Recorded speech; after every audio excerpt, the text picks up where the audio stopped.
Online data resources are a very intriguing way to engage students in learning about science and scientific practices. Scientific practices is a overarching concept that will go across all three particular sciences: physics, chemistry, and all the way through biology. The ability to read a graph, to synthesize data, and to analyze it for particular uses is going to be extremely sought after when it comes to dealing with our ACT standards as well as our next gen science standards. So I've actually decided to go ahead and look at a couple of online data resources that actually deal with many different levels. The first here is actually a 5-year global temperature tracker.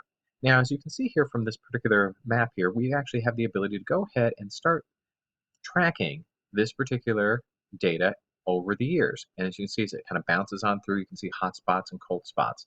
Obviously, students can take this and they can take it and move it nice and slowly, and they can actually try to determine where and at what temperature range do we have a particular trend. For example, in 43 to 47, obviously the eastern United States is a lot warmer than it was in 1903 to 1907.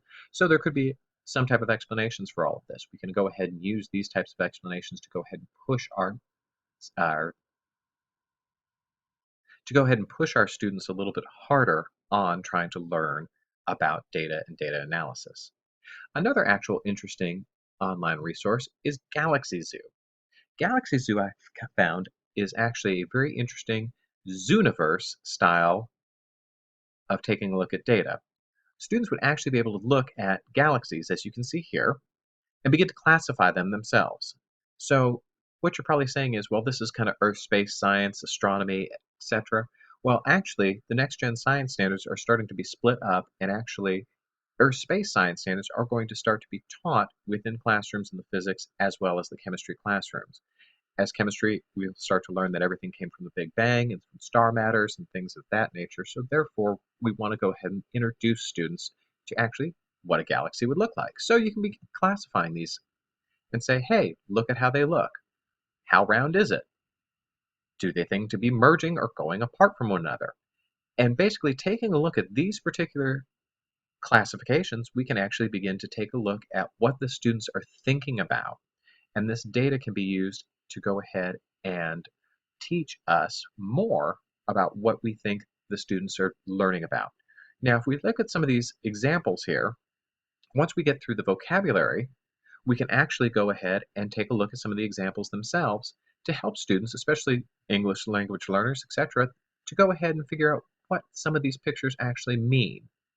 As you can see, here are rings, and here are actual examples of rings. It's very interesting, and it's a different little style of data set that is going to be going ahead and being produced and loaded up through this particular item. Now this goes very well for student thinking, so we can try to learn more about what our students are thinking and therefore assess them better. We also have different data sets that we can also begin to look at. For example, interactive maps of buoys. We can actually look at looking for our ocean data and meteorological data, and we can actually go to a particular one and get more data from this particular station. As you move forward with these particular data sets, you can actually learn more and more about what's going on in the world around you, which then makes it relevant. Now you can actually see the East Hatteras buoy right there. So, long story short, hopefully this will give you a little bit more information about how beneficial an online data source can be.